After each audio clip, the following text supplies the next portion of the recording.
देखी सुनी एगो खूबसूरत सी रचना। आजकल ज़्यादा लोग गजर बजर सुने के आदी हो गइल बा। निमन चीज़ बहुत कमे लोग सुनता, निमन चीज़ गावला पर बहुत कमे चलता आ गजर बजर बहुत चलता। तो सुनी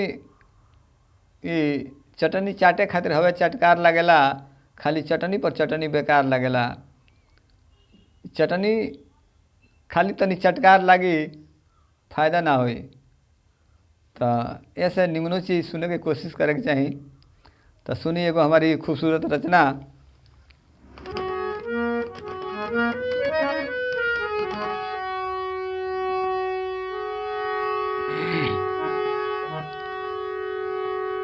जैसन करनी ओइसन कृपा बा भगवान के, कथनी वेद पुराण के ना। जैसन करनी ओइसन कृपा बा भगवान के, कथनी वेद पुराण के ना। जैसन खाई के हुआन ओइसन होई ओकर मान। जैसन खाई के हुआन ओइसन होई ओकर मान। बड़ा असर पड़ेला आदमी के खान पान के, कथनी वेद पुराण के ना। जैसन करनी ओइसन कृपा बा भगवान के, कथनी वेद पुराण के ना। जैसन करनी ओइसन कृपा बा भगवान के, कथनी वेद पुराण के ना।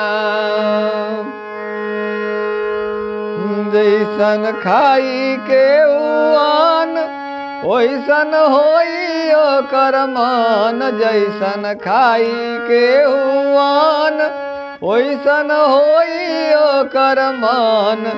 बड़ा असर पड़ेला आदमी के खान पान के, कथनी वेद पुराण के ना। जैसन करनी ओइसन कृपा बा भगवान के, कथनी वेद पुराण के ना।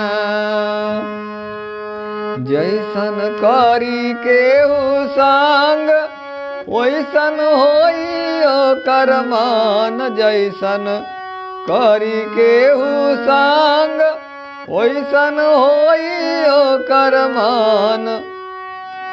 निमन चाहे बाउर गुनवा सीख लेला लोग ज्ञान से, कथनी वेद पुराण के ना। जैसन करनी ओइसन कृपा बा भगवान के, कथनी वेद पुराण के ना। जैसन होई जे कर चाल ओइसन होई ओकर हाल। जैसन होई जे कर चाल ओइसन होई ओकर हाल। एके मिटावल नाही बाटे केहू कमान के, कथनी वेद पुराण के ना। जैसन करनी ओइसन कृपा बा भगवान के, कथनी वेद पुराण के ना।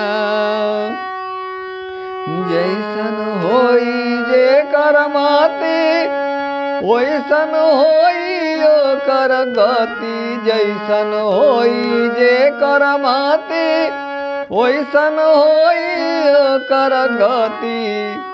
ई त मेटी नाही कवनो विधान से, कथनी वेद पुराण के ना। जैसन करनी ओइसन कृपा बा भगवान के, कथनी वेद पुराण के ना। जैसन करनी ओइसन कृपा बा भगवान के, कथनी वेद पुराण के ना। कथनी वेद पुराण के ना, कथनी वेद पुराण के ना।